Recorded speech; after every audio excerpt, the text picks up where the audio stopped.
Hey guys, I'm Jared with Nutrithority, and if you're stuck, plateaued, or just not sure what to do with your fitness program, with your weight loss program, don't worry. That's everybody else. They're all confused. They don't know what to do, but I'm here to help. I have all the answers because that's what I do.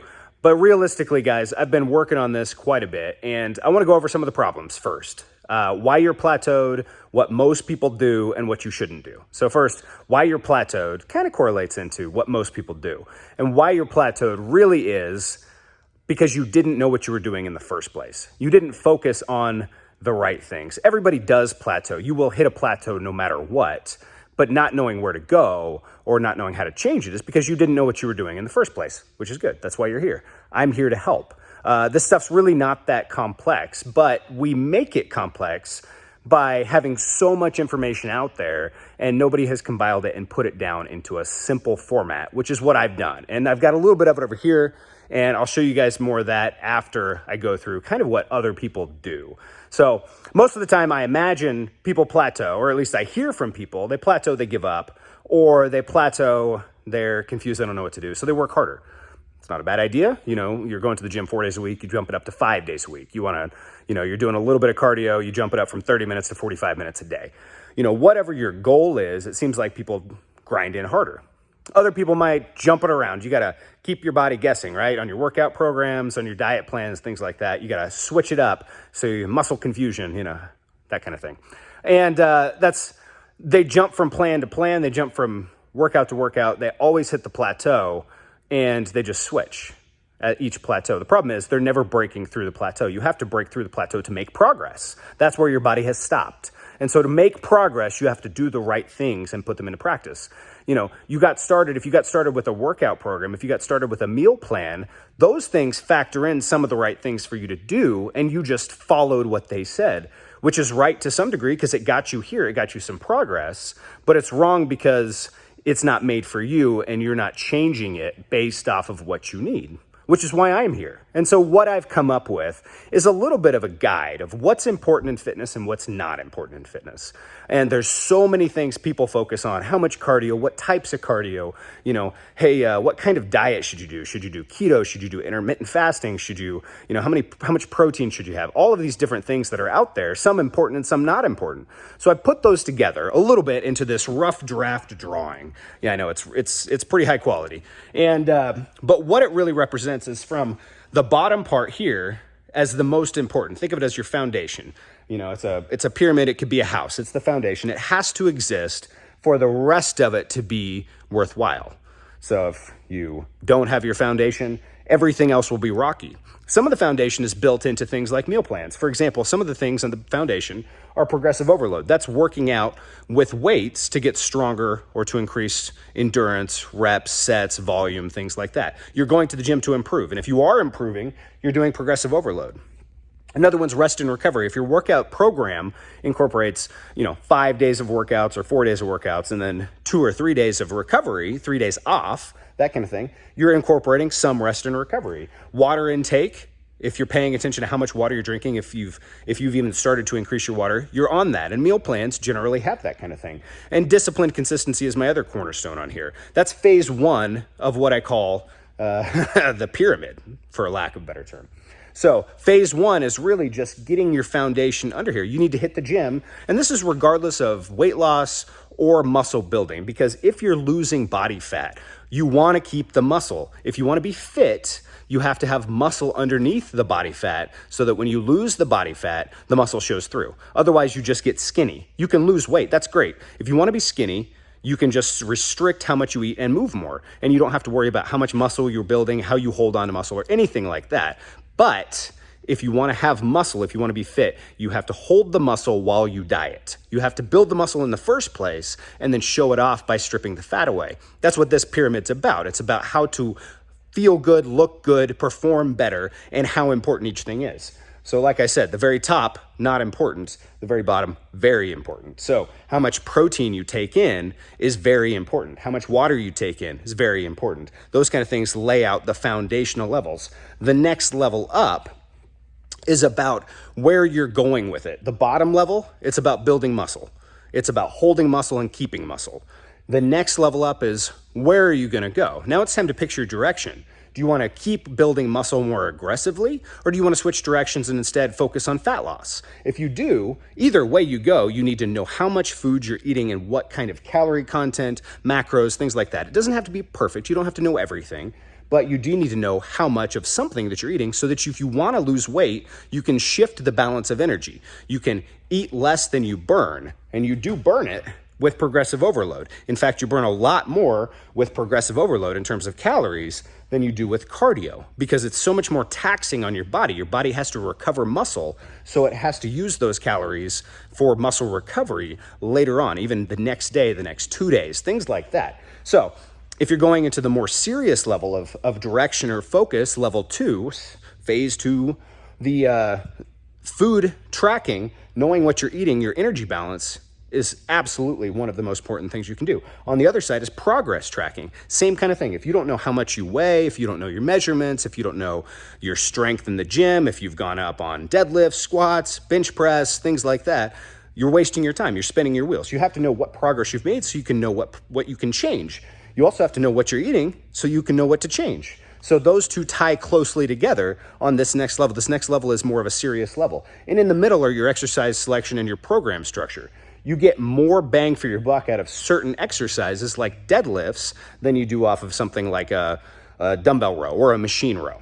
It doesn't mean those things don't have a place. It just means that you can choose an exercise based off of your goal, which direction you're going. Same with program structure. You can set it up based off of how many days you're going to be in the gym, how well you recover, how you want to attack your body, different body parts and things like that. Program structure plays a lot into your rest and recovery, plays a lot into your progressive overload and how you can build strength.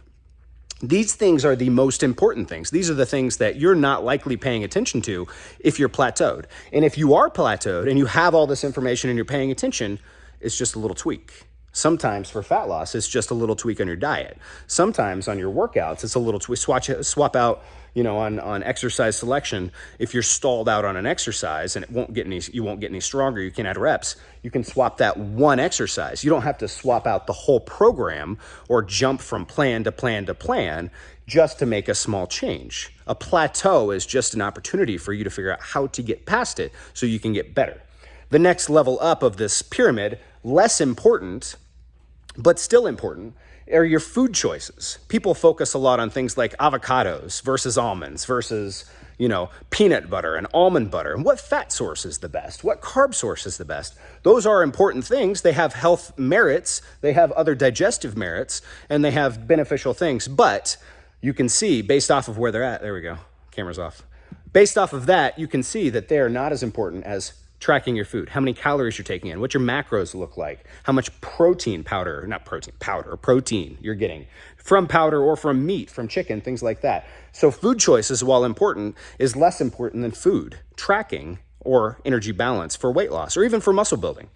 Hunger management, if you want to lose weight, you got to figure out how to deal with hunger. Some foods are better at satiating hunger than others, protein foods especially, which is great because that's a key thing in our foundation. So more protein helps with hunger management. There's other tips and tricks like water helps with hunger management, but there's other food choices also that help with hunger management. So you can slow down digestive rates. You can pick more voluminous foods. You can pick things that fill you up better. The last one on this one is adaptability. For somebody that's serious, they're already tracking what they're doing, they know where they're going, they have a direction picked out. Being adaptable to situations is the thing that'll keep you successful. If your workout gets changed, you got to figure out how to adapt. If you have to go out and eat somewhere, you have to figure out how to adapt. Those things are very important. Those things make the plan keep going. That's part of your disciplined consistency. But disciplined consistency for some people means perfection. So adaptability really means that once you hit a certain level, it's time to step it up a notch in a different way. So these things are important. And as you'll notice in the next step up, I put cardio. So even if you're trying to lose weight, a lot of people put their focus on cardio. I'm going to go to the gym and I'm going to do cardio. That's for weight loss. That's what everybody thinks. And that's true to a certain degree. There's nothing wrong with that. If you do cardio, you're going to burn calories. You burn calories and you don't replace those calories with food, it's very possible you're going to lose weight. But if that's all you're doing, eventually you're going to have to do more cardio. You're going to have to do more and more and more cardio if you want to keep losing weight. And that becomes a real pain in the ass. So instead, you see the priority of cardio. It's not that important in the grand scheme of things. Working out with weights is more important for weight loss or for fat loss than cardio is. So is tracking your progress in the gym. So is especially your energy balance and your food choices. Cardio then becomes a way that you can shift the energy balance in this one here. Shift the way that you see things so that you can get a little bit more calorie burn. And if you're keeping your hunger under control, then you can also not replace those calories with more calories. And that's where body fat loss comes from. Preparation's my next one up here. If you're not preparing your meals in advance, if you don't know what you're going to do at the gym, you're spinning your wheels. You can still get results, but if you're not preparing and you're always behind, your results will be less. So cooking your meals on Sundays for the week, or knowing where you're going to get your food, or knowing what you're going to do in the gym before you get to the gym are all big things. Lastly, at the top of the pyramid is what is pain threshold. The people that I've found that are the most successful are the ones that already have all of these other ones taken care of. They're lifting weights, they're resting properly, they're drinking enough water, they're taking in their protein, they're consistent with it for long periods of time. They're tracking all their data. They know what their workouts are like. They know what they're eating. They know how many calories they're taking in. They have good food choices. They're adaptable. They know how to manage their hunger. They're doing cardio if they're trying to lose weight, and they prepare. The last thing for those kind of people that really sets them apart from their progress previously is how much pain they can handle, both while working out and while dieting. A lot of people can't take the hunger that comes with dieting, but that's where these people shine. And same within the gym. When the muscle starts to burn when you're working out, that's where this keeping you going through the workout is important. If you can hold on and grind that exercise out, you get more out of the exercise. But that's only true if you have rest and recovery under control, which plays into protein intake because that's part of rest and recovery. So those things are essential. So really what I've come up with here is kind of a rough draft of a hierarchy of fitness, or how to get results with fitness, how to break your plateaus, how to be unstuck. And if you're stuck right now, hopefully this gives you an idea. I have more of this coming out in some of my next videos. I'm going to take this a step further. I'm going to go through each one of these, and I'm going to show you phase 1 through 5 and how to implement that. I'm going to show you different things that you can do with this pyramid, and I can show you how any question that comes up really can be phrased back to here. If you're curious about a food source, it's always going to be about right here on this level for the most part, because it doesn't matter if you're eating Twinkies. If you eat fewer Twinkies and calories then you exercise, you'll lose body fat. And that's where the energy balance comes out. But there is definitely a benefit to not eating Twinkies, and you should eat healthy foods, but it's right there.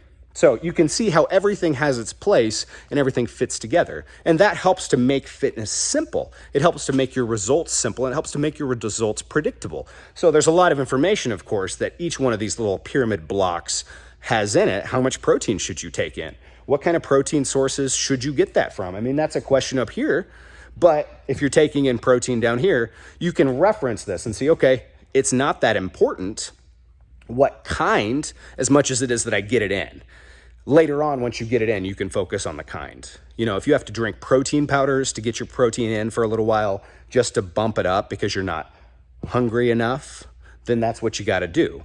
But whole food is always the better option, but it's not as important as just getting it in down here, if that makes sense. So this whole thing can be used to simplify your life so that you can turn fitness into a lifestyle and something sustainable for you. Because if you go in with a meal plan, if you go in with a workout plan and you stick to them and you work hard, you can get results.